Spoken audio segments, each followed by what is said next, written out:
What is up, YouTube? My Cowboys family here, bringing you guys the latest update on our very own Dallas Cowboys. And of course, as always, thank you so much for joining us here tonight.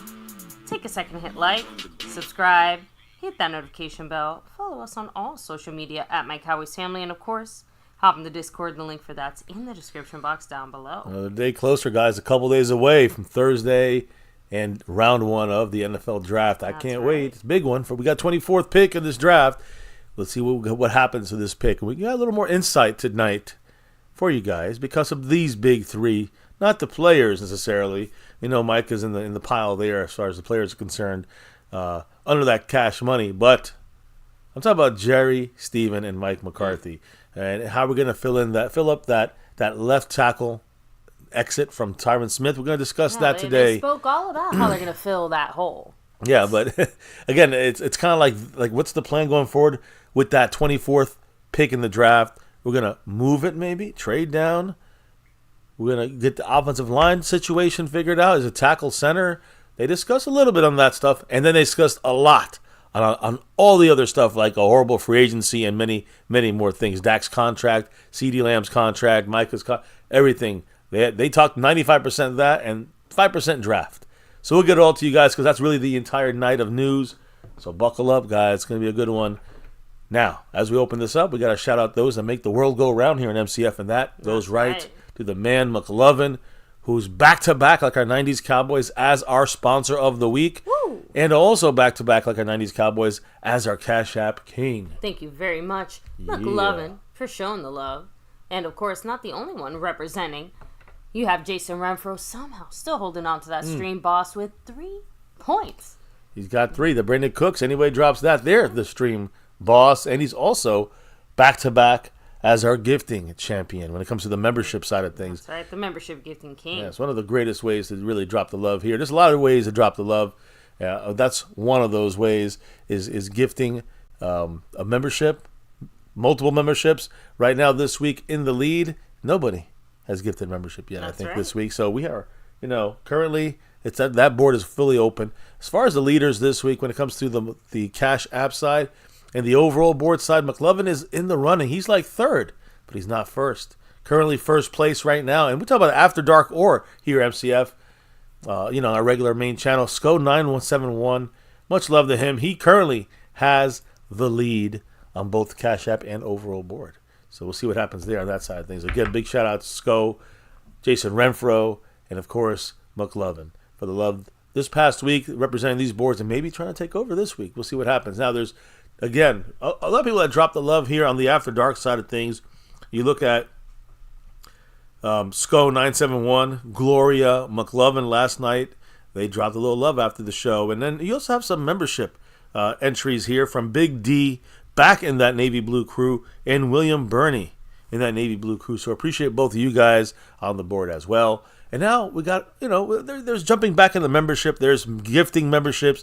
You can drop super chats, and you can drop a thanks drop, which is like a little, after a live or a video post, you can drop a little love through there. But there's other ways of dropping a love that kind of affect the Cash App as well. Baby, what are those 4 ways? You have, of course, the Cash App money sign My Cowboys Family, the Venmo at My-Cowboys-Family, the regular PayPal link, and last but not least, that Streamlabs link lets your comment show up on screen just like a super chat. Hell yeah. So you got that, and then you have also the membership side of things. You got the Navy Blue crew, the Silver Level 2, and then the top shelf memberships levels, the Star and Over Everything levels. By the way, yes, monthly jersey raffle for those in either of those membership levels. And we've done this, pretty much since we've had the membership ability here. Sewn and stitched jerseys, different about 40 different names to choose from, old school or new. So, a lot of different players, styles, sizes. We got it, and you can have availability to that player. So that's right. So then, that's the monthly deal. Now, I just want to shout out, if Skull holds it down this week for some reason, he will be entered in this raffle as well, because you can see in green at the bottom, the weekly winners get bonus entries. So, again, McLovin I think he has now 2 bonus entries for being the Cash App and sponsor of the week winner. That's right. And then, that's for 2 weeks in a row. And then you have right now Sco's holding it down. If he holds it, he'll get a bonus entry, and both those guys will be in the star and over everything level, monthly jersey raffle level membership. So again, we'll see what happens. But appreciate everybody in all the levels. And on top of that, everybody in the star and over everything get the nightly shout outs. So baby, without further ado, who are those repping the top of our board and our top membership spot? Of course. Shout out to Skeptical Fan, Jason Renfro, Lincoln Kane, Dwayne Broussard, The Lunatic, and Over Everything. C. Bass. Yeah, hey, you we said... just heard from Mr. C. Bass not that long Yeah, ago. he was on our show last night, or 2 nights ago. Much love to him, showing through and really giving his opinion and thoughts on our Cowboys so far, what they're doing, and ain't that great. At least not this point yet. We'll see how this thing continues. And he'll be back sometime in the next week or two to discuss the draft and any other post-draft free agent move. So we'll see how that goes. But let's also talk about the Lunatic, who you shouted out in that list, in the star level, because he has himself a jersey raffle going down. Yes, during the draft, guys. Day 1 and day 2. We might have to push it forward if we don't get enough people. But the thing is, because I know we kind of dropped it last second, but this raffle, day 1 of the draft, we got a jersey sewn and stitched. To get in this thing, we'll explain in a minute. And then day 2, we're going to try to do a second raffle there. So we're going to have, people have a chance to win a jersey either day 1 or day 2 of this NFL draft. That's the plan. I'm starting Thursday and Friday, so there's not much time to get in. Baby, how can people get into this thing and add to their chances to win one of these jerseys? Of course, if you drop $10, bam, you are automatically entered. Every additional $10 is another entries, and you can stack as many of them as you want. It is unlimited entries, there. Yep. So, and of course, if you are an MCF member, you do get an additional bonus entry once you're in the raffle as well. There you go. So that's the breakdown there. Good luck to all that are in it. Right now it's at 3 people I think we got in there right now, so we'll see how that grows or not. Remember, it's not for the After Dark. This is only for here on MCF. MCF exclusive. So it can't be the After Dark. You're not getting in it if you're in the After Dark side of things. So we'll see how this thing goes. And again, much love to the man, the Lunatic, for making this even possible. So appreciate him. Now, let's get the shout-outs in the chat so we can get to this news, info, and updates. Really, not really much. We're going to talk a little offensive line rookie situation for the Cowboys possibly, and then dive deep into this press conference. That's what it's about tonight. That's right. So shout-out to Chapstick for your coochie lips. Apocalyptic Cowboy, hello and hi. Thanks for being here, Stephen White. Even you, Lee Side Herald. Let me see who else is rocking with us. Spoony Dog, what's up? Hey. Fred Smith, who said, Jerry thought he was talking to 105.3 The Fan. That boy looked bad. Oh, yeah, the Dallas media tends to be a little too soft on old Jerry sometimes. Rolando Rodriguez, all the way from South Texas. Double R, salute to you as well. Roy Strassner in the house, what's up? Hello, Roy, hi. Much love to Roy. Mary Alvarez, thank you for the love and the blessings there. Always Thank go you. Cowboys. Lead Commander, what's up? Hey, I think you have enough going on with your own team, right? Yeah, you start to build from the bottom up with nothing. You guys got nothing over there. So you guys are building from the bottom to the middle right now in Washington. Yes. Anyway, back to you, my love. That was all the shout outs here, at least on my side, as people keep on rolling in. I'll make sure to keep on shouting them out. You mean like East Side Harold? I shout them out. I know. So speaking of East Side Harold, I'm bringing it up for a reason. We're talking NFL news, and the Houston Texans decided to change up their uniforms, a new uniform look for them. The first time they've actually changed their uniforms since they came into the league in 2002. And again, you look at them, they got, it's like a black jersey with maybe red with blue trim. They have like another red, like kind of all red. The black one looks too much like the Falcons in a way. Yeah, and they do. And then the red ones look like the Chiefs. So we'll see how they look out there on the field, if it looks any good or not. But either way, they changed a couple alterations in the league. The Lions, the Broncos, the Jets. Now you're also getting the Texans, a little new uniform look for them. So there you go, East Side Harold. Enjoy. There you go. Now a little update here on some birds. We're talking about the Falcons and the Eagles. They're reviewing the way that they handled potential tampering in the when it came to the free agent market this time around. They both have been called out for a couple things. Right now they're saying that is still ongoing and will not conclude this week. So again, if there's going to be draft picks involved and taken away, it's not going to be this draft. It'll be It's gonna next be year. for next year? Yeah. So if they lose out, it's not going to be any picks for this season. It's too late to take it away from them now, anyways. So it'll be next year, 2025 draft. If they get found, guilty for something here, the Falcons and the Eagles will lose draft picks for 2025's draft. So the Eagles did have a little bit of good news, unfortunately for them. The NFL reinstated an Eagles cornerback, Isaiah Rodgers, who was a guy who was part of the gambling spree there of guys who got suspended in the 2023 season for violating the NFL's gambling policy. So now he's still with the Eagles. Kind of a little bit of a boost for them, I guess you can say. And he can participate in all team activities effective immediately. So just a little update there on our enemy as they get another player back that can maybe throw into the mix, and Isaiah Rodgers on their side of things. I hope he ends up doing nothing for them. Sorry. That's the hope. That's the hope. Now, draft. That's it, guys. That's NFL news. Let's get into the draft side of things. And let's start with the guy we drafted in the first round a couple years ago at pick number 24. The surprising initially, and then now he's the great elite guard, tackle, excellent, Tyler Smith. He was at the NFL draft today in Detroit. Oh, nice. He was speaking to the rookie draft class. So, he's kind of, leading the way. Again, I heard some redrafts done of the 2022 draft, and they said that, Tyler Smith would have been the first offensive lineman selected, probably 6th overall. We got him at 24th. So, again, no Cowboys player has come into the NFL more impressive than Tyler Smith in how he takes care of business on and off the field. I would say in a good set of time in the last 10 years or so. He really was very natural, the way that he joined our offensive line and really, the Travis Fredericks and the Tyron Smiths of the world. And he is he's one of the main, we're going to get right into this here when it comes to the draft stuff. He's the major talk of this offseason. Why? Because we have no center and we have no tackle. So he's going to have to move out the tackle, possibly, and now we need a guard. So this is where there's a lot of things going on. And what's going to happen at tackle and center this year in the draft? So as we get into the draft, and of course, like I said, Tyler Smith was at the draft. Let's talk about a tackle from Wisconsin. All right, and why are we even looking at tackles right now? I mean, especially now, so early, high up in the draft, first or second round. Why? Because of this guy not being here, Tyron Smith. So Wisconsin has a offensive lineman. His name is Tanner Bortolini. Sounds like some pasta. Sounds like tortellini, yeah. And he is if you want the most versatile player in this draft, he's not the best. He's not the best offensive lineman, but he's the most versatile.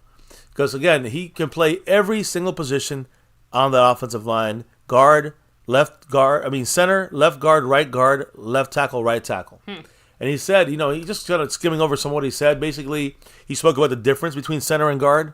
He spoke about his kind of starter mentality, even if he is kind of a jack of all trades. Yeah. And he said for this draft cycle, it's been a surreal experience for him. He is not a top offensive lineman.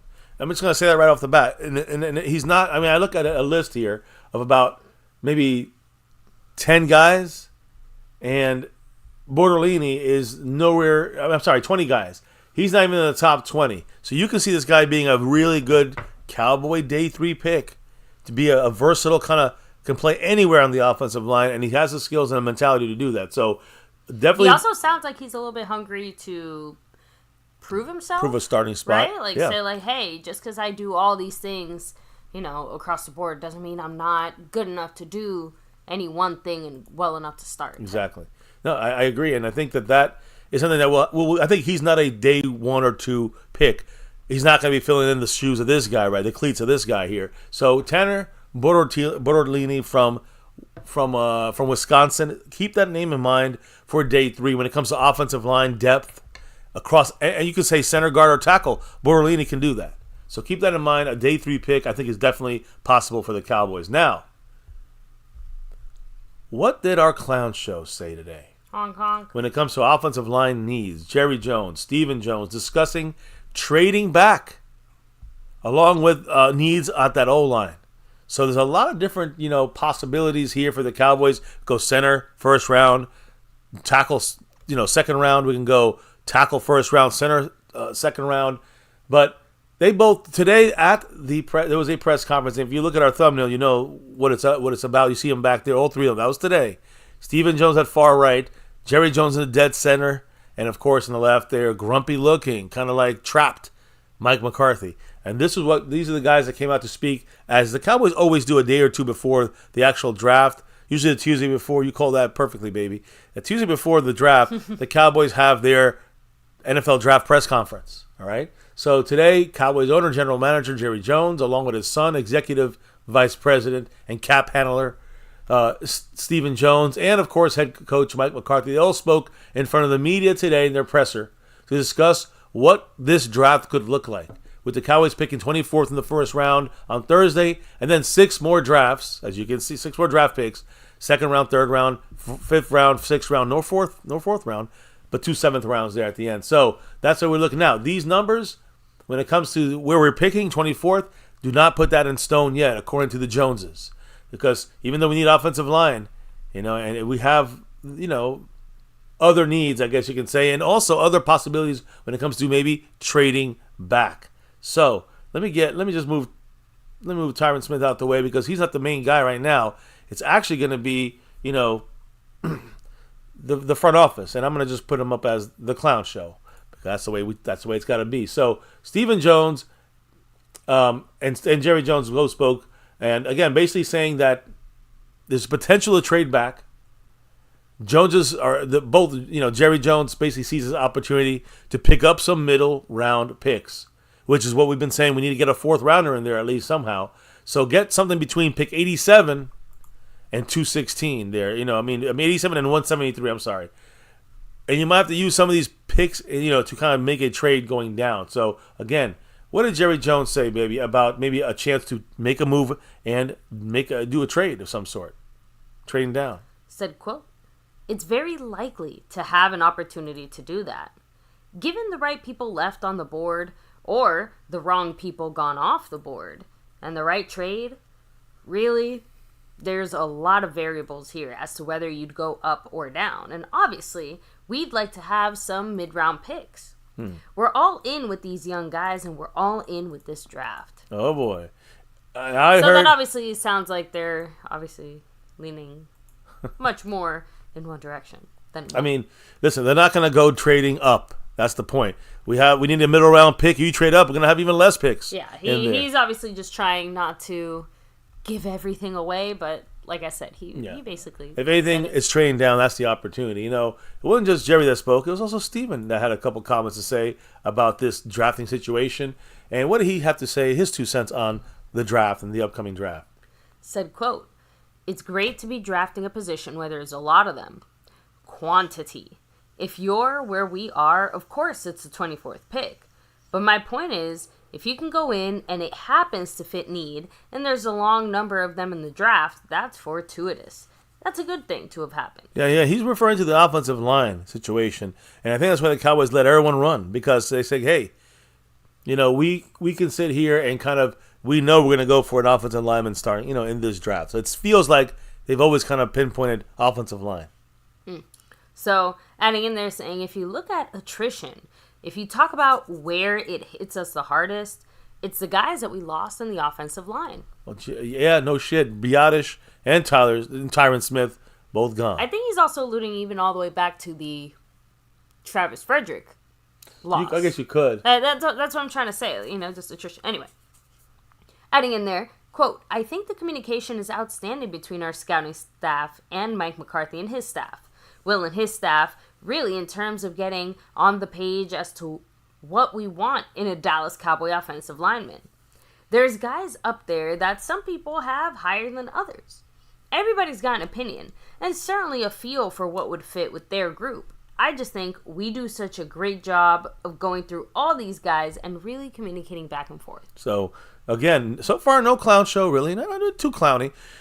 And I want to kind of dig a little deeper into this here when it comes to, the offensive line and the draft, which is one of the topics of today that I wanted to bring up before the Jerry Jones and Stephen Jones press conference. We'll get back to the press conference. But let me just say a couple things here. First and foremost, we talk about going for one of the better offensive linemen when it comes to center. We know Graham Barton right now is actually ranked ahead of Jackson Powers Johnson. Both these guys are guys that the Cowboys are very interested in. Both these guys are 30-visit guys. So These are guys that are ranked basically between 24 and 34 on the draft boards. So if you want to get the best center, you got one of those two choices, and we can definitely have our pick. Even if we trade down, we can at least have one of those two. That's what it looks like to me. At center, it kind of drops off. Second round, you got a guy named Zach Frazier. I know I haven't spoken a lot about him, from West Virginia. He's a guy you want to keep an eye. If we don't go center in the first round, Zach Frazier is your target at that point. And then it goes really kind of drops a lot farther, in my opinion. Christian Hayes, Cooper Beebe, Dominique Pooney, he's all right. But now we're talking about third round, fourth round kind of guys here. And as you go down farther, like I said, Bortolini is looked at as a center. He can play anywhere he wants. He's at the pick 120 something. So you're looking at the fourth. He's like a fourth rounder. To me, again, obvious day 3 pick. If we get him to the fifth round, the Cowboys would probably get Bortolini in the fifth round and double down on offensive line, even triple down at that point, offensive line. So that's center, interior lineman. But let's focus on tackle, because that's what Tyron Smith's about here. We're losing him. We lost him, so we got to fill in that spot. That's what he's, and I know you said it starts with maybe Frederick and others, but we're going to focus on who we lost this year when it comes to Tyron Smith, right? So when you look at this board, you got guys that are off the board. No question that we're going to get these guys like Joe Alt, Troy Fatuanu, Olai Fashanu, J.C. Latham, Tylese Fuaga. These guys will not get to the Cowboys. We're talking about the top 15 picks. They will go out on these. And these guys will probably be drafted by pick 15 or 16. Then you go to Amarius Mims, who's that very tall player. We didn't really get to play that much. He's looking around the 20th pick there, so getting closer to us. And then after Mims, there's a huge drop all the way to the 28th, 29th, 30th pick for when it comes to offensive tackles. The probability is we don't get Mims or higher. We get someone after him. So then you look at the next level. Tyler Guyton is a guy who has been mocked to us. He is a disappointment in my opinion. I do not want to get Tyler Guyton. Definitely not at pick 24. Jordan Morgan from Arizona is in the mix here at pick 34 as well. That's an option, I guess. But who I think the Cowboys like, and he's one of the guys we brought in here in round 2. You see there at pick number 40. Well, not pick number 40, but he's kind of ranked on the CBS big board at 40. I'm going to do my best. His name is Kingsley Saumataya. I hope I'm saying his name right. But he's from BYU, and he's the guy that Cowboys really like. And if he drops in the 56th pick, that's a guy I want to keep an eye on. We're going to talk about him right now. He's a guy I want to talk about. And then, you got a couple other guys in the mix here, like Roger Rosegarden from Washington. Yesterday, I talked about Patrick Paul from Houston. Both these guys are basically pick 76, 77, in that range. And then you get to a guy who I think I'm going to pinpoint, like this is the drop-off right here, which I think is a late second-round pick for the Cowboys, Blake Fisher. I know we got another Fisher I'm talking about here. But Blake Fisher, offensive tackle from Notre Dame, where old Zach Martin's from. And Blake Fisher, he's projected around pick 85, 86, 87, and even later than that. That's where the Cowboys pick an 87 spot. So to me, Blake Fisher is a more realistic tackle that has starter ability in the second round. While if you got a guy like Sal Mataya, if he drops to the Cowboys, he's a steal, no questions asked, in the second round. So forget about Jonathan Brooks if I'm the Cowboys. Forget about Jonathan Brooks at pick 56. There's a lot of good offensive linemen still here that are starter quality, starter materials. I'm talking about center or guard or a tackle. But right now we're really looking at tackle. So to me, I don't think the Cowboys, I don't think it's realistic. I don't know how you feel, baby. But I don't think it's realistic for the Cowboys to really grab a Tyler Guyton and kind of overreach for a tackle when you get just as good or maybe better tackle in the second round somewhere, right? We've kind of had this discussion, and it's I don't want to say similar to the running back one because it's a different situation, but it's more about the general, why would you draft this guy or this player, this position at this point when you can do better? And specifically when it comes to the O-line. I mean, I don't want to say we have our pick of the litter, right? But we have options. One of the guys the Cowboys did not bring in, at least not on my list here, to the 30 visits is Blake Fisher. And why is Blake Fisher not here? I mean, listen, I know one thing for sure. The Cowboys sent the big guns to Notre Dame's pro day. But they didn't bring in Blake Fisher. I wonder if this is something, a little hidden gem here. They're trying to not bring attention to him because he is 6'6", Blake Fisher, Notre Dame. He's 310 pounds. All right, he's been their starting right tackle for the last 2 years, playing opposite that top 10 pick Joe Alt on the left side. Fisher started out playing left tackle And he was very good at left tackle. So again, the good news here, someone like Blake Fisher, who I'm bringing up as one of my 2 choices for you guys. Blake Fisher, he plays right side and left side as far as tackle is concerned, and he's a starter. So again, he started out playing left tackle, was the first true freshman to start the season opener at left tackle. Unfortunately, that year he did tear his right meniscus, and he missed the rest of the season. But then he stayed healthy and grew into a fantastic prospect over the last 2 seasons after the injury. He has optimal length, good athleticism, can play either side tackle, right, left or right tackle spot. And again, he projects better as a left tackle in the NFL. So that's a spot, another thing to keep an eye on there. Now, he has nice feet, good foundational discipline, and sometimes stands up too much, so he gets too tall. He's already 6'6". So again, most of his negatives are more functions of inexperience over technical flaws, because again, he has athletic upside, is off the books, and has a higher ceiling than most day 2 tackles. So again, you want to tackle day 2, Blake Fisher is a realistic choice for the Cowboys, and a higher ceiling than a round 2 tackle means a round 1 fucking tackle. So to me, when you're looking at someone like Blake Fisher, he's a guy you got to kind of to me pinpoint as a true possibility for the Cowboys at pick 56. Now, 80s. I'm sorry. We could go 3rd round with him. That's what I was going to say. We can go 3rd round with him. He's getting projected back into the 86, 85 range. So we could go 3rd round. 80. Well, that's 3rd round would be the 86th pick or 87th pick. So I'm just saying, like, we would be sitting nice with him. We can even wait into the 3rd round if we wanted to. Now, here's the thing. He has a long build with arms over 34 inches and large hands. Quick feet, lateral range in both the run and pass protection side of things. When he hits you with his hands, he really jolts you. Good hip-shoulder coordination. Fluid for a taller kind of tackle. He's a very tall tackle.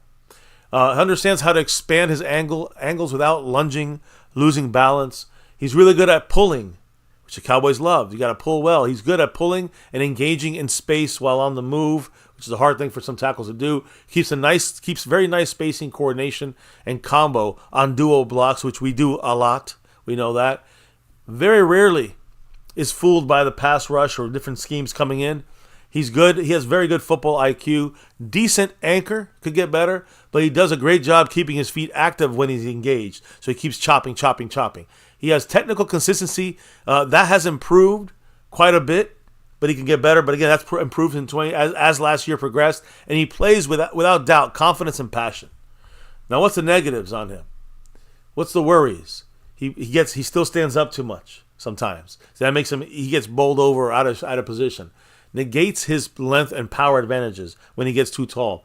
Takes time. He takes too long to reset his long arms, and then he can't recover if he's beaten. So that's one of the things you got to get better in the NFL with. Again, more of an occupier of space, and he's very good at occupying space, but he doesn't really move people in the run game. He more just like kind of shields than blocks in the run game. And he's it kind of reminds you of Mozzie, the slow get off. Blake Frazier gets off a little bit too late. He's usually the last guy moving on the offensive line. So he's done that again throughout his career in high school and college. But as his years have gone on, he has gotten quicker off the ball. So that's a positive. The feedback from all the NFL sources out there after Notre Dame's pro day was that Fisher was a definite day 2 pick, meaning round 2 or round 3. But people are saying, maybe earlier than that first, 3rd round kind of maybe projection was. They're saying round 2, maybe even higher. Maybe, he could be, maybe his ceiling is higher than that. So again, to me, he can play guard as well. He can play tackle. If he can play left or right tackle. Moves well enough to play basically in any blocking scheme. Makes him a very appealing sleeper. As much of a sleeper a Notre Dame starting lineman can be. Let me just be honest. So that's one guy. And let me give you another name here real quick. Because again, when you look at Fisher, he's ranked on this list here, Blake Fisher, 85th. All right, so really ranked 79th in the whole draft. So you're looking at us around 3rd round pick for him. But if you want to go 2nd round, if someone like, and this is the guy the Cowboys have definitely looked at, Kingsley Salmatia. All right, he's 6'4.5". He's 326 pounds. He's from Brigham Young University. He had 10 starts in 2023 at left tackle. He's the overall more seasoned, better value pick. If you get here, this is the guy I would take if he drops to you. Probably won't. So Blake Fisher, a good name to know. But Kingsley here, overall he's played in 23 games. Started right tackle in 2022, then left tackle in 2023. Same thing. He can play both sides. He did it for a whole year on each side and very good on that. Again, he has experience playing both left and right tackle, but he's more comfortable. Usually seems like a right tackle. Doesn't matter. He'll get up on speed if he needs to get the left side better if needed. But the thing with him is that if you got to draft him, you got to start him. And you want to start him probably more at right tackle, which again, we won't probably do that. If you start him, you want to start him at right tackle, even more comfortable in the NFL, which would be an issue for us. Maybe he would start off as the backup to Tyron Steele or something like that. But the point is, the word on this Suamataia, who again, you can see there, is one of the guys that came into the Cowboys' top, one of our top kind of views of rookies in our 30 visits. Basically, he has an all-encompassing physical profile, versatility, and will acclimate quickly in the NFL. When he's at his best, he's combative and adaptable as a pass protector with kind of road grading potential and scheme versatility when you look at the run game. So again, much better run blocker than Blake Fisher. Now, Suamataia's burst and quickness get him to his spots and fits on time. And he has, again, he's like 20 pounds bigger than Blake Fisher and like an inch shorter. So he has the width, the bulk, the mass to basically block out defenders on contact before creating seal alleys for the running back and down blocks, that kind of stuff, climbs and pulls. He's an asset on the move with the ability to track, intersect, and basically block out smaller objects, as in players, defensive players. Suamataia also, one of the things he has to do is develop more consistency in pass protection. Great in run, but the pass protection is where his kind of faults are. Blake Fisher is more of a better pass protector, but Suamataia has to develop more consistency in pass protection to ensure he reaches the massive potential that is another high ceiling player we can find there in the second round. So again, optimism that he will be even better in the future. A team can draft him even earlier than mid-second round. I don't know if there's a way we would get him unless we traded back far enough. Then we maybe take him if we really want to go at tackle at that spot. But Suamataia, keep an eye on him because a lot of people like him higher up than even 40. And now we're talking almost first round potential. So again, teams might draft him early. He has length, lateral mobility, and power, premium position, premium things to have, skills that you don't see in offensive tackles all the time. So very interesting to see where he goes. Suamataia obviously would be the better pick for me, but I don't know if he'll get to us. Blake Fisher would be a fantastic third round, be a steal in the third round, Blake Fisher. So when you look at Suamataia, his strengths, he's athletic, he has size, he has movement skills, he has versatility. One of the most athletic tackles in this entire class, has versatility and the IQ to play both left tackle and right tackle, but at a high level as well. Excellent mover in zone schemes, takes full advantage of his lateral speed and mobility. Huge upside for this guy, guys. That's why the Cowboys may even want to trade down and draft him. They might be looking at a center. They may be looking at Suamataia. So, solid frame, good length, almost as long as the arms as Paul. What's the other guy we had talked about earlier? Great tracking ability when climbing to get the linebackers in the second level. When his punches to basically throw off a defensive player, he times his punches very well. Able to stun defenders on a consistent basis. Excellent snatch trap sequences and consistently able to mirror pass rushers. He's not great at he's not better than Blake Fisher, let's say, pass protection, but he does a damn good job. So again, some very good pluses from him. Now, what's the negatives? Well, we got to talk about the negatives with him. Hand usage. He can have better hand placement, hand usage.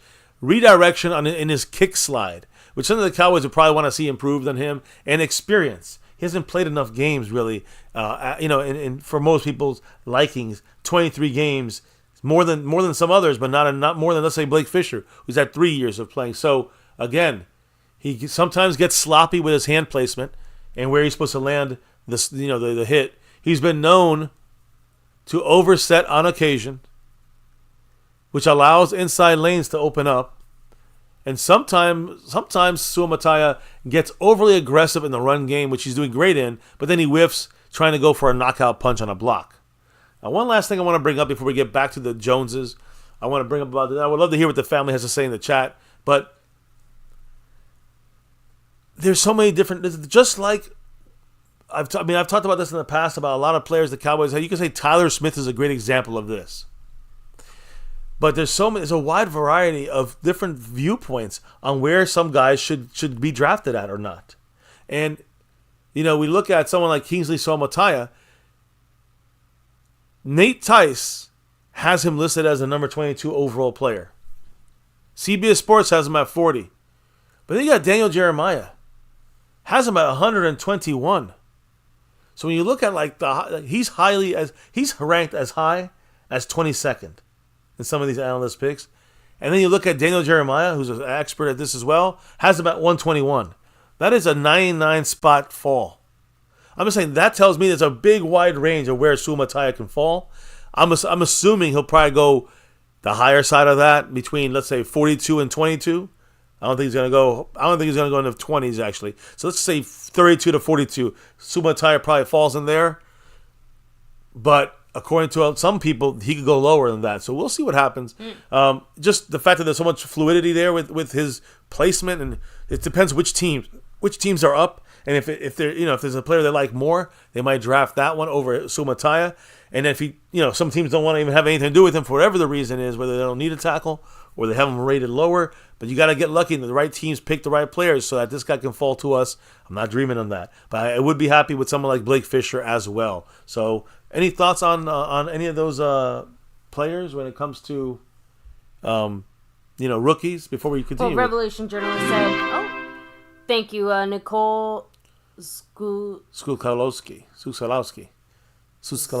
There you go. Appreciate I'll go with you. that one. Welcome to the family. And Jason's down at 2 points on the stream, boss. That's right, guys. But I wanted to touch on a Revelation Journalist who said, but Steven only wants to pay marginal players, not superstar players.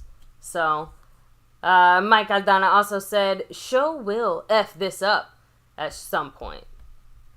So, sorry, the clown show will F this up at some point. Yeah, not Will McClay, that's for sure. So, Ronald Rodriguez also said, MCF, great information, but the draft is like a box of chocolates. You never know which one you're going to get or Gary is going to pick. Trust me, I'm not even, that's why we didn't do a lot of draft stuff this time around, because it is so wide open and we have so many different options, you just never know, right? So, to me, look, I'm just throwing it out there. You hear Kingsley Suomattaja, and you wonder, hey, there's no way the Cowboys, who is he? Who's that guy? I didn't tell you. Cowboys like him. And then you got, this Blake Fisher, possibly second round, possibly third round guy, starting abilities there at the tackle positions. So again, to me, if we don't get Amarius Mims, which would be the most, with his lack of experience is the worst out of everybody. I don't know if I want him there over the centers that will be still number one centers, the top centers in this draft. So to me, I'd rather still focus on the centers than anything else. But that's why we want to talk about tackles. And, since the Joneses today literally spoke about offensive tackles today, that's why I wanted to hyper-focus on that. But it's not just about the draft is now, our draft discussion is kind of over. So what does that mean? Well, we have the rest of the press conference to discuss. And there's, a couple of Joneses and a McCarthy that will needed to speak, as you can see by our thumbnail. Yeah. We got the bottom part kind of done. What do the big three have to say up top about the situation? Not just in the draft. We talked about the draft, but basically the other 95% of the press conference. The rest of the press conference was about the lack of free agent moves and the disastrous front office situation we got. But first off, the first drop of the night, Zachary Carrasco. Appreciate you. Yes, and coming in with the bang, because not only did he drop a $5 holler, but that drop makes him officially the stream boss. Boom. So congrats, Zachary. Fully loaded up there. And let me go ahead and get to his comment. He dropped that 5 on it. What did he say? What is the percentage chance of drafting a Cowboys Jonathan Brooks from Texas or a Trey Benson from FSU? So, as far as, like, actual firm percentage, I'm not sure. But if you had to tell me which one do you think the Cowboys are more likely to draft of those two, I do actually think Brooks is the likelier choice of the two. What? This is I deleted the message. I'm sorry. I don't know what's going on. Did it delete? Yeah, it did. I don't know. I hate this new 3. I'm trying to give him a heart and it deletes it. So, yeah, I'm sorry about that, Zachary. But the point is, I actually do want to answer that because we answered it yesterday. We actually discussed this yesterday in detail. I like Trey Benson better personally. I think most of us would rather have Trey Benson in here. And I agree. But I also know that, the Cowboys want Jonathan Brooks, and they want him over Trey Benson, over everybody. They think he's the new superstar guy. And again, he might not be. They say he'll be ready by training camp, but he's still a running back, and we're going to overpick on a running back that's injured. That's what I don't get. So to me, without question, I would rather just go Trey Benson, but I think the Cowboys would rather go Jonathan Brooks. I'd rather take neither of them in the second round. Neither.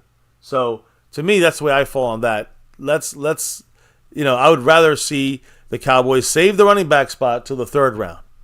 Maybe, Braylon Allen or someone like that. So I'm sorry about deleting that message, but we did get the message in there. We did hear it and know what the comment was. So again, thank you. Big shout outs to Zachary Carrasco. And by the way, I'm also going to let me update that board as well, if you don't mind here. Of course. Give me a moment and hit up the comments there if you can, baby, for a moment.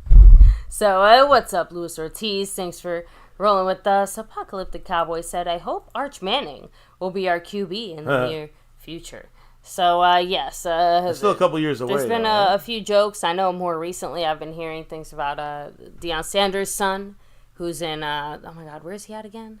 Colorado. There you go. So, but of course, personally, I think that's kind of unlikely to happen. Just throwing that out there. So, Luis Ortiz, shout out to you again there. So, I hope I didn't delete the drop, but I don't know. But anyways, I was going to say that Zachary also, I want to give him a big shout out. I don't really see it on my side anymore, but a shout out because he's 5 away from being in our raffle. That's right, guys. Barely got anybody in it, so we might have to just push it maybe till training camp. I don't know. We might have to redo it at training camp, I'm starting to think. So we'll, we might have to. So we'll figure something out. But either way, I do want to say he's halfway there to getting an entry. And again, in case you're wondering, how do you enter, guys? Again, you drop $10, bam, you're automatically entered, into our special, 2024 draft raffle we're having.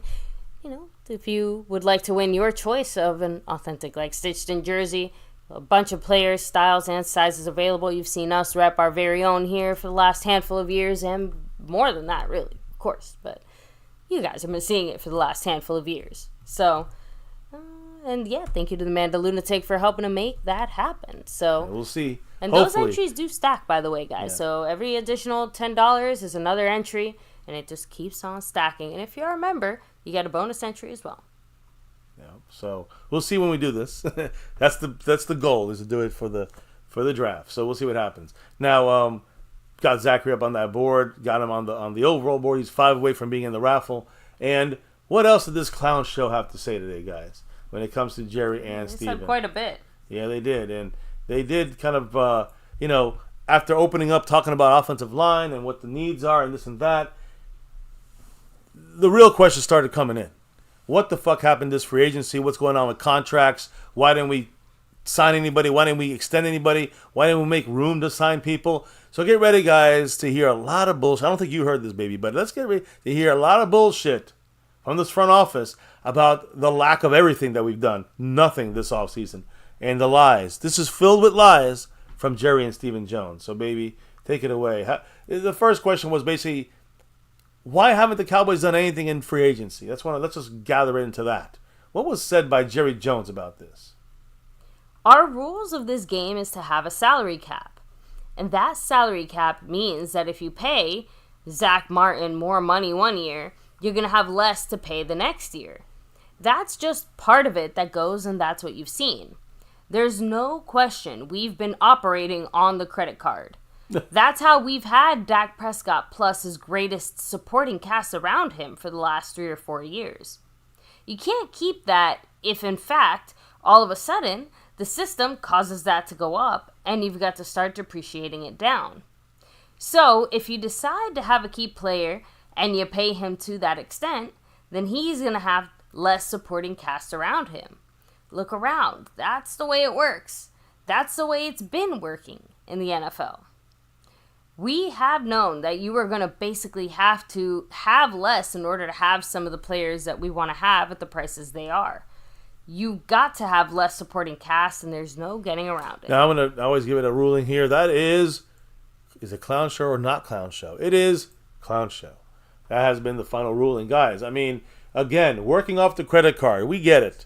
But we know that the way that, other teams are also working off the credit card, and they're able to bounce back and make moves to lessen the impact. The Cowboys seem to make the impact worse when they wait and they do deals that maybe they do. Some of them they do too soon. Some of them they just don't know how to do deals. It seems overall. And that's Stephen Jones there, really the main part of this. But the point is, he keeps kind of playing this waiting game, and talking about we don't have the Cowboys don't have the money to play when we got guys like Dak getting paid. That is a complete lie. That's clown show ruling.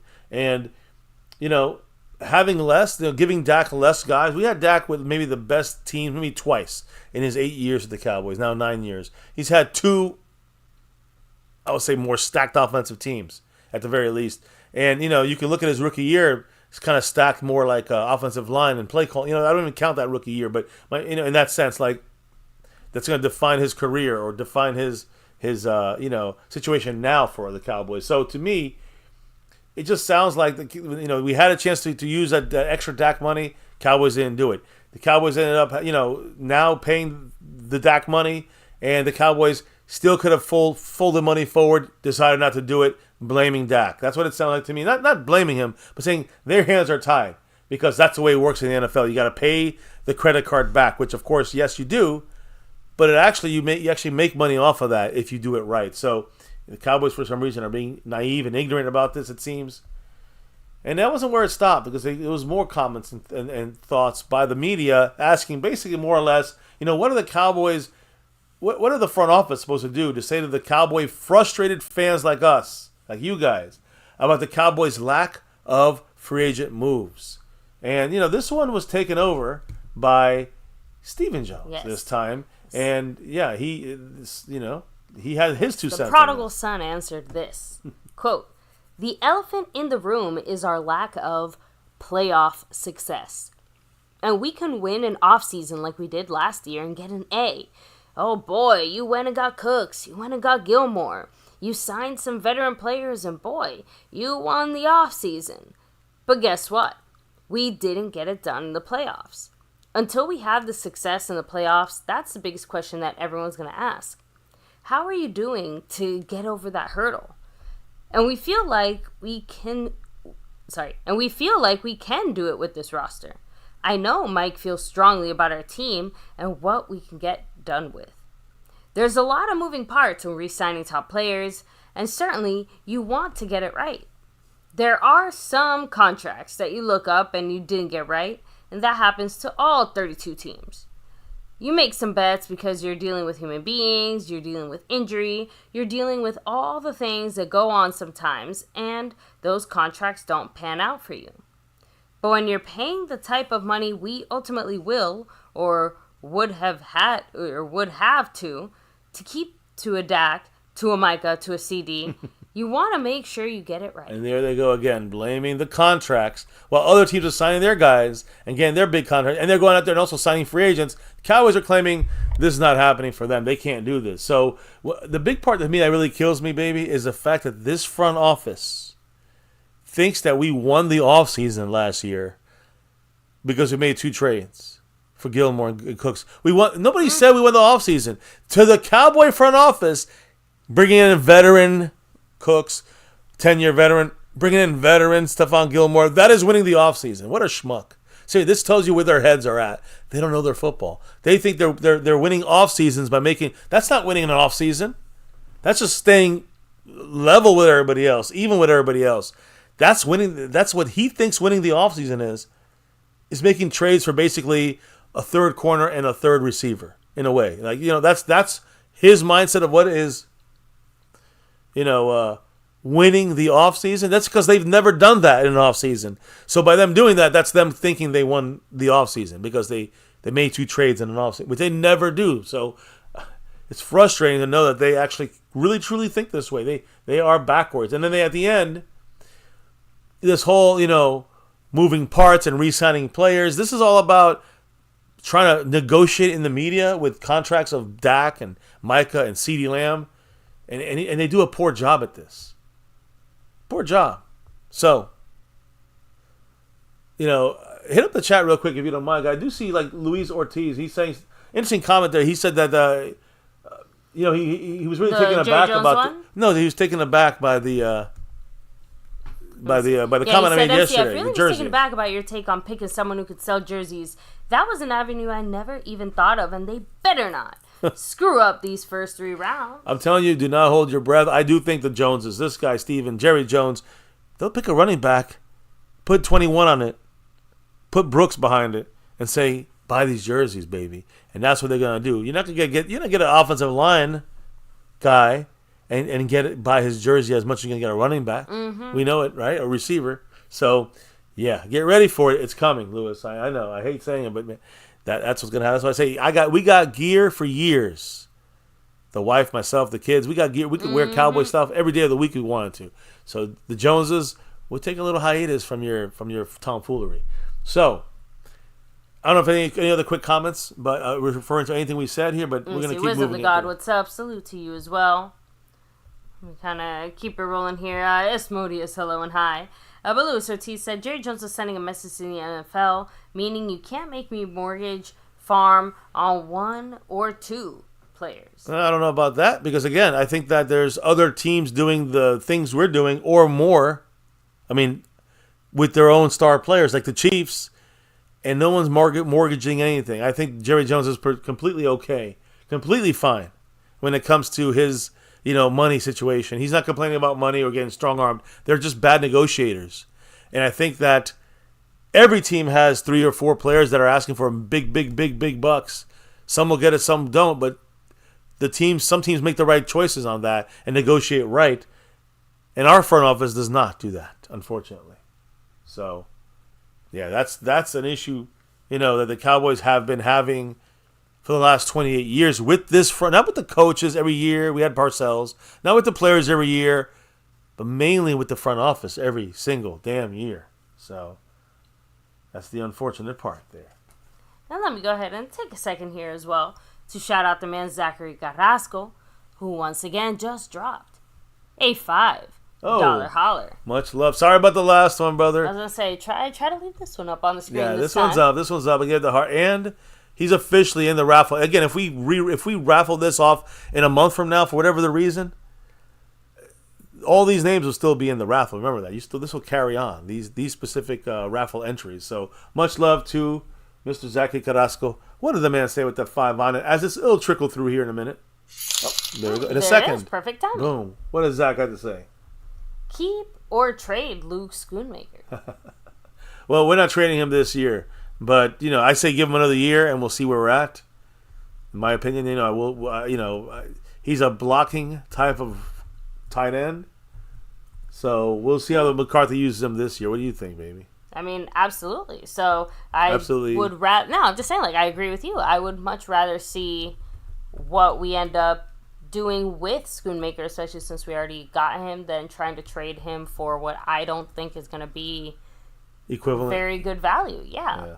So, especially because he progressively got better as the season went on. It's not like he plateaued or stayed the same. Like, he was getting Good better. point. Now, in certain cases, was he necessarily where you might want him to be? No, but that's everybody. I think that Schoonmaker has done well enough to continue to fight and earn his spot on special teams as the third string guy.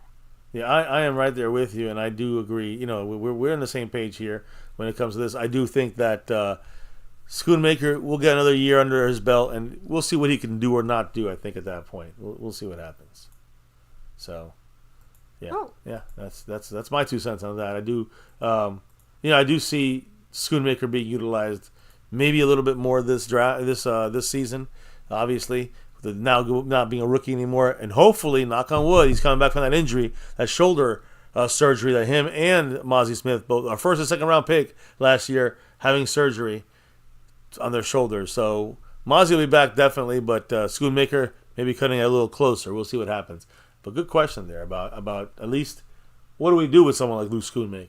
Now, let's get back to what are we going to do with someone that we currently have in this team under contract till the end of this year, and it's a major player, and really the whole, not just the Cowboys, but the whole NFL, Dak Prescott. And we had, Jerry Jones this time speak up on the Dak Prescott contract, because what is, where are things standing right now, I guess, when it comes to like Dak Prescott's contract. So what did he have to say about that? Old Jerry Jones. He said, quote, "We want Dak Prescott." That's that. I give Mike a lot of credit for Dak's improvement last season. That improvement demonstrated to me there's more as far as ultimately winning what we're trying to do here. The question nails it for me. We want Dak. We think that there's no room. We want Dak. We think that there's no room for growth. If absolutely unsurpassed as what he is as an individual with his work ethic, what he brings with his leadership, and everything about what you would think about as a quarterback. So he's got that. He's had a few hits, but everybody has that too. So, I mean... Yeah, no, I mean, no. I don't know if the rest of that was relates to that statement that he made in regards to Dak. Yeah, I think he did continue speaking about Dak, actually, because again he had said that, which again I think is important to note there that obviously Dak Prescott's a major player for Jerry Jones and this team, and yet he's saying even there's room for growth. He's taking some hits, so. Now he goes back to like talking about cap hits and kind of talking about how that affects the Cowboys' decisions here in free agency. He said when you're a team, when you're a team that has a lot of cap room, and then you have a quarterback for a little while that is well underneath in his rookie contract. San Francisco last year, us with Dak early after we had Romo. Boy. We had a lot of credit card usage there on Romo. Oh my God. Dak came along, so we didn't have to have it. So we were able to absorb that money and still keep Tyron Smith around. So Dak has enjoyed in his career that we're proud of some of the very best supporting cast that you could put around him. So basically saying because we took the hit from Romo, we couldn't add any other guys. We didn't lose guys because of that back then. That's the way he's looking at that. Jerry Jones thinking about this. So what else did he say? Because the press continued asking him about, and they kept pressing him about, why haven't these deals gotten done sooner with players like Dak Prescott and CeeDee Lamb, for example? So and this is interesting because I kept asking. This was, I think, what's her name, Jane Slater. Jane Slater. She's the one that asked that and kind of pushed. He got a little testy with her, but. Basically, he was asked, why don't we get these deals done with Dak and CeeDee Lamb sooner, so we can then work in the free agency a little bit more, do some more stuff in free agency. What was Jerry's answer to that? He said, "We'd like to see some more leaves fall.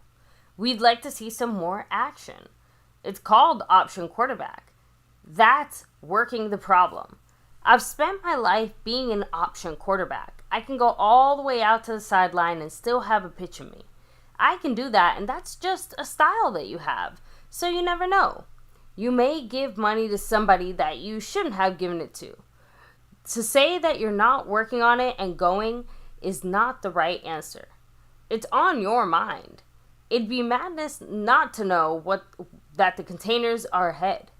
I want to see a few more cards played candidly. If you've got trouble with when the timing is around here, it's because I'm not ready to go. I probably have as good a feel as anybody living on this earth about what the cap is going to be 3 years from now, 4 years from now, 5 years from now. I really do. We have exceptional insight into where the cap is going to be, more so than a lot of people. Again, we discussed this yesterday about the fact that there's a chance that there's going to be only a $10 million jump next year instead of the 20, 30, $40 million jump that was kind of initially projected. So that isn't that we have to take into consideration when it comes to the cap and that side of things. But while he has a good idea what's going on there, I mean, we want to hear more like what he said about the CeeDee Lamb and Dak Prescott situations. So I think that when he actually also said something about when you're talking about the big contracts like Dak, CeeDee Lamb, Micah. Actually, I think that was Stephen Jones that said this, but basically those things take time. Timing is what takes it takes time for to see what other guys doing at their position and the rest of the league. So those are the things, guys. A lot of moving parts according to Jerry and Stephen Jones. He said you want to get it right when you're paying that type of money. You want to make sure it's right. So again, reiterating what you just said, a lot of these things were said by Jerry and Stephen. But again, what's going on with the talks? Because the Joneses, they're not really putting too much weight on the talk part of the negotiation with Dak Prescott. So, as he continued, what else did he say when it came to the next step? With Dak Prescott. So he said, to move forward, we will have to diminish that. That's a fact. That's the rules. That's our challenge, and to make it work out. Dak, as the quarterback of the Dallas Cowboys, I don't even have a blank on that one. You may be working on contracts and not moving anything but your eyebrows. Who in the world would think that we're not working on it? I work on it. It pops up at 2 a.m. sometimes. What you're actually questioning is, why don't you have something done and negotiated and put in the drawer? Well, we'd like to see some more leaves fall. We'd like to see some more action. So again, he talked a lot about the option quarterback stuff. He actually I want to go a little deeper what he said about that, because he said as being an option quarterback, that's kind of what you have to do as doing in his job. He said a lot of guys need to hand it off the first guy through the line. Another guy will keep it a step, decide whether to pitch it or not, whether to cut up field or pitch it left. So it's called an option quarterback. That's working the problem. So he believes this is working the problem in his mind. And again, he said, quote, I can do that. That's just a style that you have. So you never know. To say that you're not working on a deal or it's not going is not the right answer. The difference is the style. So he's all about style points, it sounds like, for Jerry Jones. And his deal working with guys like Dak Prescott and CeeDee Lamb. So what else did he say when it came to not just Dak, but now we're talking about CeeDee Lamb. What situation there? Because again, nothing new on contract talks, but it is clear Jerry Jones wants CeeDee Lamb in the Cowboy uniform for a long time. What do you say about CeeDee? I think CeeDee's one of the best players in the NFL. I think he's very instrumental because of his position to quarterback success, personally. I think if you look at the complementary football, he does it all there for you. He's multifaceted in where we can line him up, the type of things we can use him for. He's dedicated in his practice and he's sound physically. That puts him really right there as the top as far as a player. I guess the answer is, without saying any more, I think he's one of the top players in the NFL. You don't think that the representative of Jefferson and CeeDee aren't talking? You don't think that they've got their eye on something really big? Please. They're not ready to come in here. Same thing with Micah. Same thing with Dak. It's a little cat and mouse, and total respect for them. Yeah, and that actually, the last one was said by his son, Stephen Jones, there, about that whole, again, who's addressing the money side of things? Stephen Jones. You can tell, he's the one in the mix there. So, again, Cowboys sound like they're all in on him, and they want him. So, I go back to thinking about the fact that the Cowboys want these guys, and they're also waiting for the players to also make a decision, and they're waiting on other players in the league to make a decision, and that's unfortunate. The Jamar Chase, the Justin Jefferson. So anyways, finishing up, kind of Basically, what are the Cowboys going to do to fix this lack of free agent movement? What was said there, and I think that Stephen Jones kind of gave the mic back to Jerry. What did he say? Yeah, and Jerry can say whatever he wants. He took this question very personal, saying, quote, "Without in any way being defensive, we're very proud of our personnel, very proud of this roster. We feel good about the promise of the team we're going to have this year with this roster. Is it ambiguous? Of course it is. The question in my mind about all of this is, how do we feel about where we've been in this free agency? We feel great about what we've been in free agency. All in, all in, all in. We're all in with these young players. We're all in satin with this draft. Sorry, we're all in with this draft."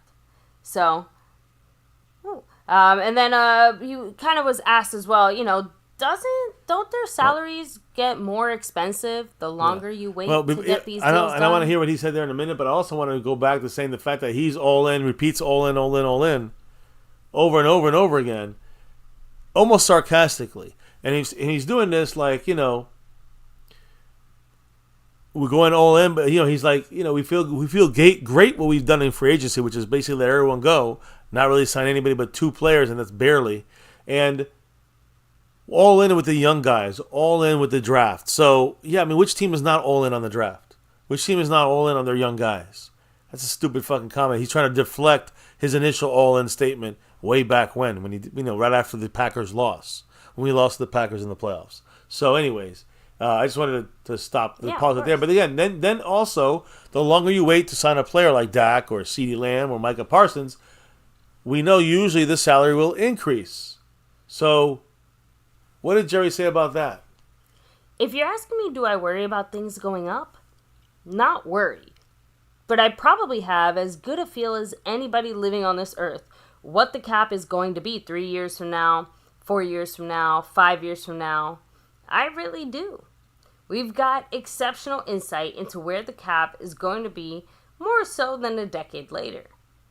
Timing is obviously as important as the principal amount, and sometimes timing keeps you from making a mistake. Mm-hmm. So don't rush into it because, hey, you might, make a mistake. I think it's interesting that he's comparing that to, again, signing the DAKs and the CDs and the Micahs. Don't you think so? Yeah. I think that's, obviously it's, he's pushing it towards that direction. But again, he kind of, that's kind of how it ended. I kind of skipped a little piece here about the draft situation here where Jerry Jones, interesting little insight. He said this, Jerry Jones, about offensive line. Quote, he, as in Mike McCarthy, wore me out last year on an offensive lineman that we ended up not taking.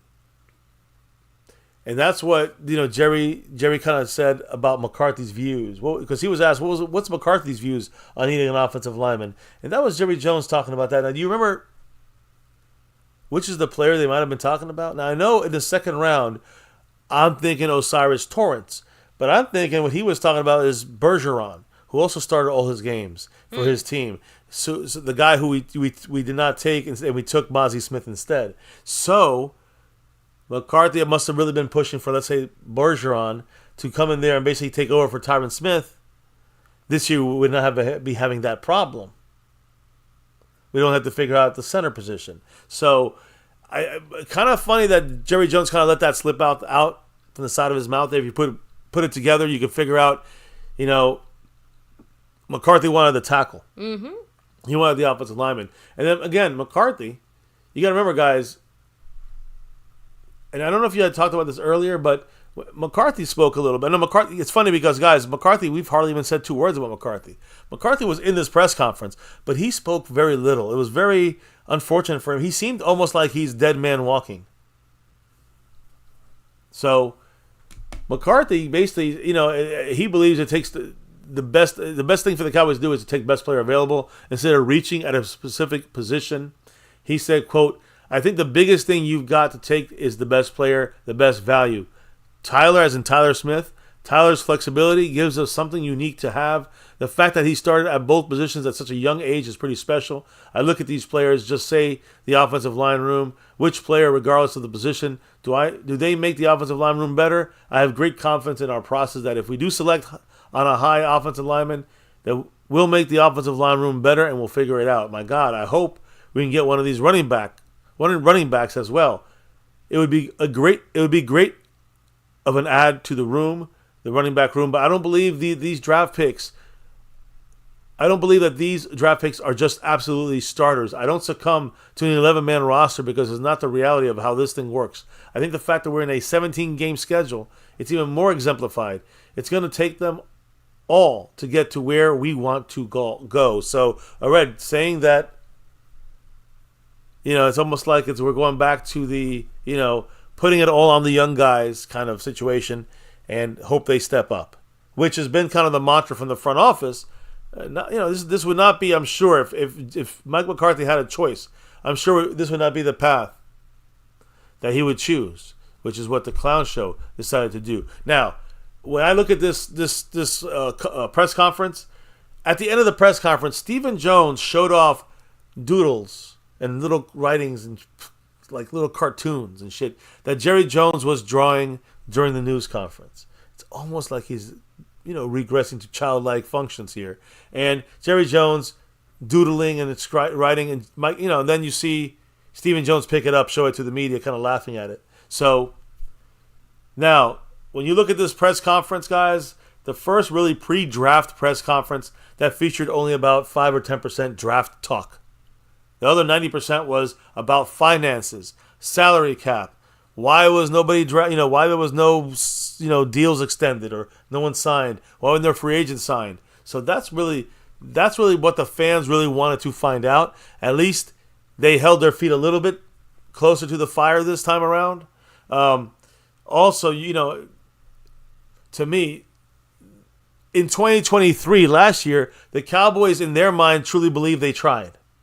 They believe they won the offseason last year with 2 trades. Gilmore and Cooks. That's the way this front office thinks.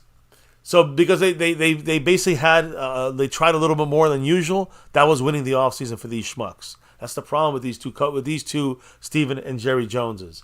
And in the middle there, Mike McCarthy, I actually felt a little bit bad for him in this press conference because he was not really allowed to say much. When he did speak, they were logical and insightful. But then they would, these other 2 clowns would jump in, speak their 2 cents, say some Jerry Jonesism, do some Stephen Jones cap talk, and the next thing you know, they're talking. We've read some of these quotes. Some of them they rattle off into nothingness. That's what this front office is doing. So, just kind of giving you a wrap up of the feel of this whole thing. Jerry Jones was very sarcastic the entire time, mainly about the all-in stuff that he himself started. He's the one that said, no one said all in. He said all in. Mm. Now he's being sarcastic about all the all in stuff. So he decided to do it back to the media about the all ins. So again, even if this front office is mad, upset, whatever, they have no right to be upset or feel like they have to be sarcastic to people asking about something that they said they were going to do. All right? That was their issue. And they were kind of, again, maybe you kind of made a point when reading some of the comments that offended, and they were kind of, you hear the words they said. Even just on paper, you can hear the fact that they were a little bit defensive and kind of answering a lot of the similar questions, and because they were not really giving answers. So, very infuriating press conference. I mean, it makes you want to rant. I know some people very frustrating. I know some people that have ranted already out there on their channels. I've ranted here and throughout this whole thing, but it's just I'm used to it already. You guys should be used to this. It's not a surprise. So it's funny that they're also blaming the Zeke deal and using that as an example as why Tyron Smith is really not really here anymore. That's what they're blaming on it, because they said because Dak worked out for us. The Romo hit was manageable. We didn't lose some good players, and then he's saying that the Zeke deal, which by the way they jumped to make, the Zeke deal is why Tyron Smith's not here now. Basically, it's kind of like cowardly, you can say, from this front office. Jerry Jones bragging about sitting there next to McCarthy and serving as, basically he's serving as an advantage for the Cowboys offense. Like McCarthy is the advantage for the offense because he's very good at evaluating offensive linemen. Again, this is Jerry taking credit for what Mike McCarthy does. It's another Jerry Jones move there, in my opinion. And McCarthy, again, does have, he has a good track record in making sure offensive linemen produce, but like he's making it sound like Jerry Jones saying, like, I'm the guy who's got all these guys here. Yeah. And I have an extra bonus, a coach here, because McCarthy's not just a offensive coordinator and basically for the offense and also the head coach, but he's also, an offensive lineman evaluator. That's a Jones is blowing the smoke up the ass. So again, if he's actually that good, so if Jerry Jones is saying that McCarthy is this good of an offensive line evaluator and such a great coach, why isn't he getting an extension?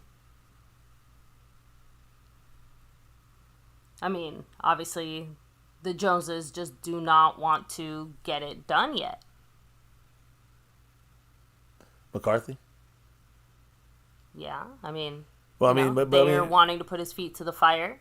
They want him to prove himself. And, of course, my personal pet theory, I don't think that they really have plans to bring him back. That's my point. If they keep, that's what you missed my Like question. no, I'm just saying, it's just because I still think that they went into it with the intention of giving him the chance to prove himself, hoping he kind of does, but not really expecting it, if that makes sense. I hear what you're saying. They don't expect him to prove himself. They still want him to, and they're giving him the chance to do so. But I also do think that everything completely changed the second that Belichick became an option, whether Jerry wants to admit it or not. My only issue is that if you think about it, if he's saying that McCarthy is that good, which is what he's been saying in this press conference. Yeah, which he has been. I'm saying this press conference, he said this multiple times. Then why is he not giving him an extension? That's all I'm saying. If he's saying he's all these great things, then why is he not giving him an extension? And it's because Jerry Jones doesn't believe that he's these great things. It's Jerry Jones bullshitting us. As usual. And it's not a surprise. Some people are surprised today. They're ranting. This was my rant. It's the same old shit. We know what happens. So, as Modi said, that was being very disingenuous to the fans, and now it's damage control time. Yeah, and they can't even do that right, because they were kind of a little bit offended, this front office, because we're talking about the all-in and we're talking about the comments they made.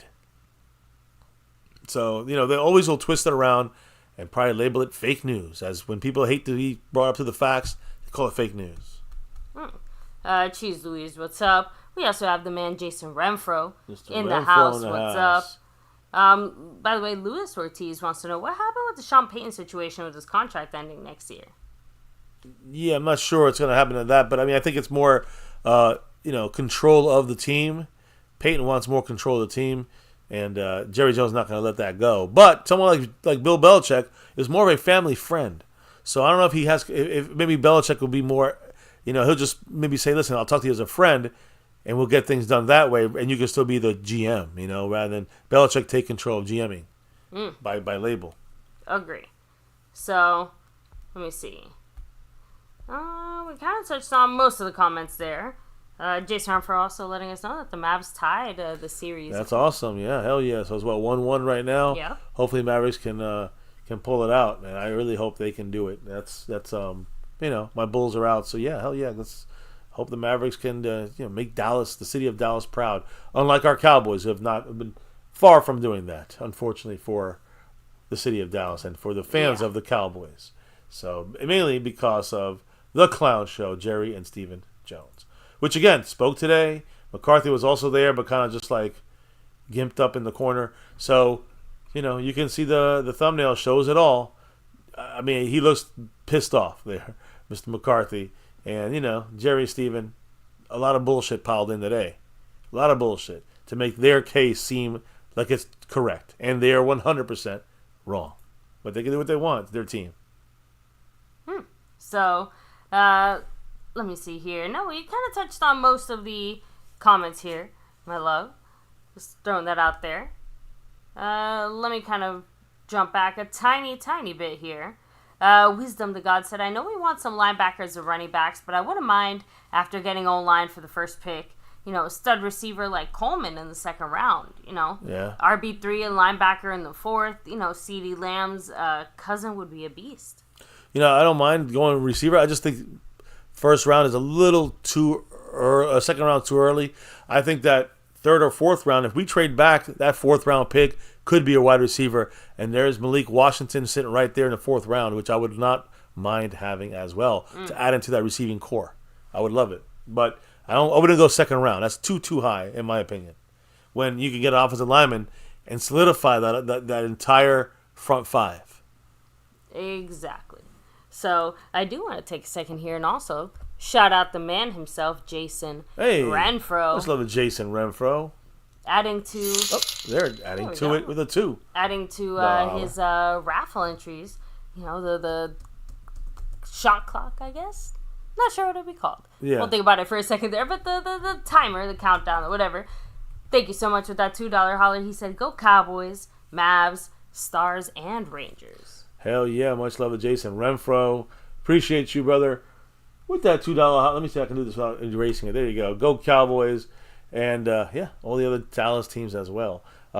By the way, Jason on that board, 10th place on that board for this week. But again, here he got a little bit a little head start on the last day on Sunday, the last day of last week's stream, when we started collecting for this raffle. Which again, if for some reason we have to push it back another time, we'll do that. But we'll keep these raffle entries for this week, and of course the Sunday raffle. We'll keep them for the future, if we do this in the future for another thing. But I do want to shout out the Lunatic for making this happen. The Lunatic's jersey raffles. Again, sewn and stitched jerseys.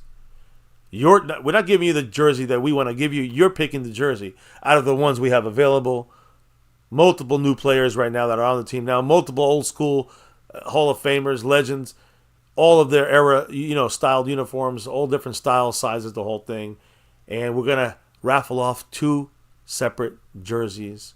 Day 1 of the draft is the plan. We might have to push it back, but day 1 of the draft we will try to have a jersey. Right, we'll raffle off 1 jersey to 1 lucky winner, and then day 2 a new winner will be crowned on day 2, rounds 2 and 3 of the draft. So again, this is whether it's going to be for the actual. We're going to do it during the draft, or we're going to do the raffle later on. These raffle entries count for these raffles, so keep that in mind. And you can build up for it, whether we do it on Thursday and Friday or we do it next Thursday and Friday. All these raffle entries, all the drops that you guys do here on only this channel, not After Dark, only this channel, will go towards your building of entries. And also, again, once you get past, it's 10. Again, how do you get in? You can let them know, baby, how you get into this thing, because there's some bonuses to being in the membership. That's right. You drop $10, bam, you're automatically entered, and that is cumulative, right? So, for example, let's say Jason. He has that $2 holler. He dropped that 5 times. That would give him that, raffle entry. And guess what? They stack. So every additional $10 is an additional entry there.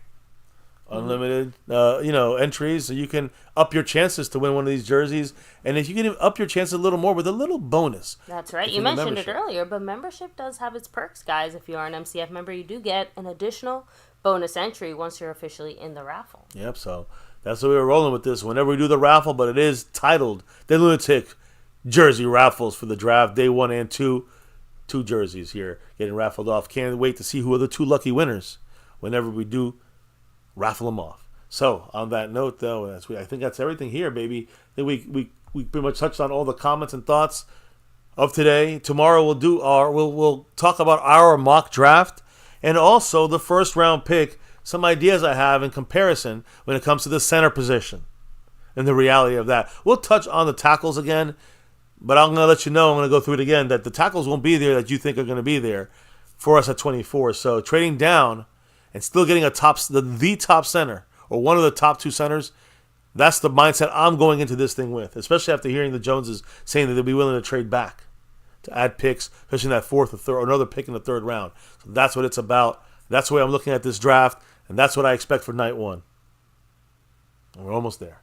So maybe hit up the chat, last comments and shout-outs combo, and let's ride out here a 90-minute MCF stream tonight here at My Cowboys Family. Of course, we have Luis Ortiz, much love. Take it easy, have a great night. Captain America, good night. Asmodeus representing, you take it easy as well. Let me see, of course, the man Jason Renfro. Thanks for chilling with us, joining with us. Yeah. Rolando Rodriguez, all the way from South Texas representing. We have Luis Ortiz as well, hello and hi. Asmodeus, much love. Cheese Louise 23. We have, no, just want to make sure I don't miss anybody. Daniel Berry Sports, Zachary Carrasco, Wisdom the God, Cheese Louise 23. I think I shot it out just in case. Let me see. Let's see. We have Asmodeus. The Captain America, he likes the Titans there. Even Newly Sad Harold. Apocalyptic Cowboy. Let me come back down. Yeah, I think that's everybody here as far as that side of things. Yeah, also shouting out those that dropped the love from above tonight. Jason Renfro, Zachary Carrasco. Thank you guys for being part of the stream on that side of things. Again, can't do these as often as we do, for as long as we do, without your love and support. Jason Renfro, I just saw him right now drop another dollar holler in the super chat. You know, he said, "Go Cowboys!" As he takes Zachary Carrasco down. He's going to take him down to 97 points on the stream, boss. As we continue this thing, guys, stay tuned for, and tonight we might have a little After Dark special, so keep that in mind. So there might be a couple drinks, and it's going to be a lot of music requests, I think, tonight. So stay tuned for that if you guys want to have some fun there on the MCF Jukebox. But we might have some fun there on that tonight, maybe. But if not, we'll be back probably in the After Dark thing tomorrow. And, of course, here on MCF main channel, I don't know what you call this, My Cowboys Family. We're going to be back tomorrow with our mock draft and that first round kind of decision between two centers. The best two centers in this draft, in every single person's opinion. Much love to Jason Rem for dropping that dollar holler. Woo. And that Go Cowboys, as I said earlier. Thank you, Always Jason. Go Cowboys. Appreciate you. And, baby, I think that's a wrap. So, I think why so, too. don't you let them know why we do this on each and every night, on the nightly here at MCF. It's that navy blue, that silver too, and that star over everything. You know it, guys. Win, lose, or draw, good, bad, or ugly. On this channel, we always rep that star over everything. Also here at MCF, My Cowboys Family, for almost 7 years on YouTube. Never forget the number one thing here, now, and forever. As always, Go Cowboys. We got 5. Let's get that 6 and beyond. Thank you all for dropping your knowledge in the chat all night long. Cannot do this without your love and support there. And when it comes to your thoughts on our Cowboys, and also can't do this without your drops of love from above. So I appreciate the trickles there from the man Jason Renfro and Zachary Carrasco. Again, we'll be back here tomorrow for the mock draft and kind of the touching up on that first round pick. We'll also be back on Thursday with the cameras on for our live reaction. I think we'll probably do it starting maybe pick 15 or something like that. We'll probably be doing it in the draft already. Probably won't be there for the entire draft, but we're going to do it because I think it's going to be the Cowboys picking, not just at 24. I think the Cowboys will be picking maybe at 30, 31, or 32. So we'll see how that goes. So stay tuned for that. Friday we'll also do another live stream with the cameras on. On Saturday we will wrap up the last 4 rounds of the draft, and on Sunday we'll give you guys the kind of the overview wrap up on this entire draft and give you our opinions on what we think about our at least 7, maybe more, depends on it, or less if we trade up or down. So we'll see what happens, guys. On that note, thank you for rocking with us here as we clock out and drop out for the night, and relock and reload for another show, mock draft style, tomorrow.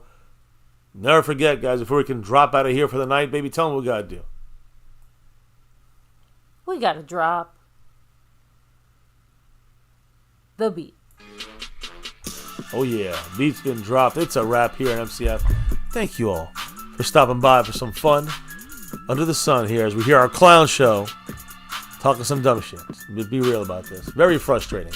But hey, we always support the star, and it's over everything. Over Jerry and Steven. Yes. So guys, on that note, thank you again. I hope you enjoyed the wrap up here on another MCF Cowboys chat. Yes, in the house. Not a lot of happy players, I guess you could say, with no deals yet. Others left for greener pastures. And now we have to, in this draft, figure it out. It's time, front office. Figure something out because you've done nothing at all so far. Very little so far this offseason. Let's be honest. Let's also be honest here. On MCF, it's always about that navy blue, that silver too, and that star over everything. Never forget the number one thing right here on My Cowboys Family. Much love to all you guys in the house. Don't forget to hit that like button for the stream, hit subscribe for the channel, hit that notification bell to all videos so you know we're going live. And if you need to know when we're going live, you can just follow us on Twitter, X, jump in the Discord. No matter where you go on the social media, we're at My Cowboys Family.